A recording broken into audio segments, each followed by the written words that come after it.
شهر رمضان الذي أنزل فيه القرآن هدى للناس وبينات من الهدى والفرقان وليمحص الله الذين آمنوا ويمحق الكافرين. أم حسبتم أن تدخلوا الجنة ولما يعلم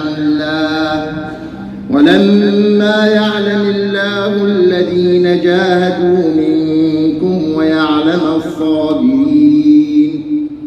ولقد كنتم تمنون الموت من قبل أن تلقوه فقد رأيتموه وأنتم تنظرون.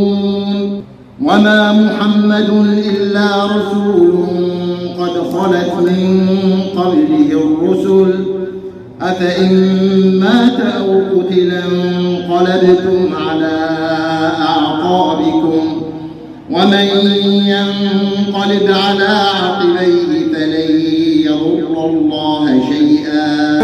الذي ببكة مباركا وهدى للعالمين فيه آيات بينات مقام إبراهيم ومن دخله كان آمنا ولله على الناس حج البيت من استطاع إليه سبيلا.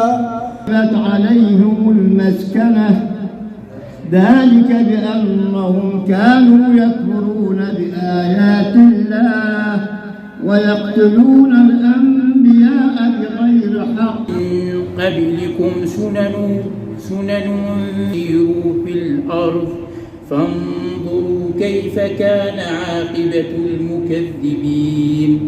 هذا بيان للناس وموعظة للمتقين.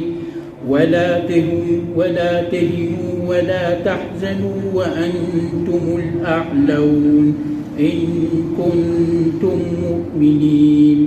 إن يمسسكم قرح فقد مس القوم قرح مثله